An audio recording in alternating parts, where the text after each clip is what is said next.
waxaa la sheegay nin yahuudi ah oo rabay inuu muslimiinta ku dhex faafiyo shubahaad ayaa wuxuu go'aansaday inuu aado magaalo ay degan yihiin muslimiinta. wuxuu rabay inuu la kulmo culimada magaaladaas ku nool. wuxuu rabay inuu ku dhex faafiyo dhexdooda shubahaadka uu watay. ninkii yahuudiga ahaa intuusan gaarin magaalada, waddada wuxuu ku arkay nin qowsaar ah oo ari kaxaynayo. ninkii yahuudiga ahaa wuxuu is yidhi waxaaba fiican kan in aan u bandhigo shubahaadkan, maxaa yeelay qowsaarkan waa iska jaahil, marka waxaa dhici karto inaan yacni shaki ka geliyo diinta islaamka. ninkii yahuudiga ahaa qowsaarkii uu tagay wuxuu iska dhigay inuu yahay qof muslin ah oo musaafir ah. markuu la fariistay ay sheekaysteen, kadib wuxuu yidhi, haddaan nahay annaga muslimiin waxaa nagu adag inaan xifdino qur'aanka. dhib ayaan kala kulmaynaa xifdinta qur'aanka, maxaa yeelay qur'aanka wuxuu ka kooban yahay 30 juz. sidoo kale qur'aanka waxaa ku sugan aayado isu eg, marka waxaa fiicneed in aayadaha isu eg yacni la sooco oo laga gooyo qur'aanka, yacni qur'aanka inuu noqdo mid aan isu ekeen. marka in laga dhigo qur'aanka mid aan isu ekeen oo laga jaray oo laga gooyey aayadaha isu eg,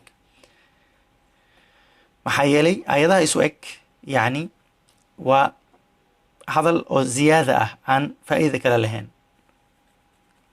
marka yahuudigii wuxuu hadalkiisa raaciyey asoo dhoola caddaynayo. markii la gooyo aayadahaas, qur'aanka wuxuu noqonayaa mid ka yar siduu hadda yahay, wuxuuna noqonayaa mid sahlan in la xifdiyo oo la muraajaceeyo, la akhriyo. ninka qowsaarka ah wuxuu dhegaysanayaa yahuudiga hadalkiisa, si wuxuu dhegaysanayaa oo yacni deganaan iyo xasilooni ay ku jirto. markuu dhammaystay yahuudiga hadalkiisa, ninkii qowsaarka ahaa ayaa wuxuu ku yidhi yahuudiga, hadalkaaga waa hadal lagu qanci karo. kii yahuudiga wuu farxay, aad buu u farxay. wuxuu u qaatay ninka qowsaarka inuu ku qancay hadalkiisa. qowsaarka wuxuu dhammaystirtay hadalkiisa, wuxuu ku yidhi, laakiin su-aal ayaan qabaa. jirkaaga soo kuma sugna xubno isu eg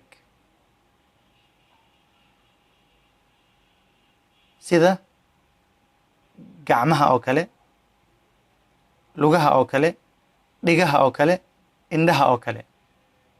ka waran haddii mid kaste hal aan ka tirno, aan kaa jarno, aan kaa goyno? ka waran soo ma noqonayo jirkaaga mid ka fudud oo ka fiican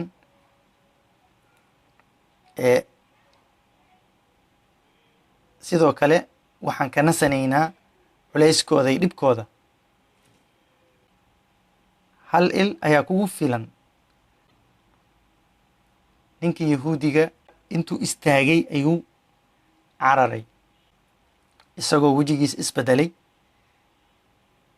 isagoo dhahayo, nin qowsaar ah ayaa sidaan ii galay, ka waran haddaan u tegi lahaa culimada magaaladan.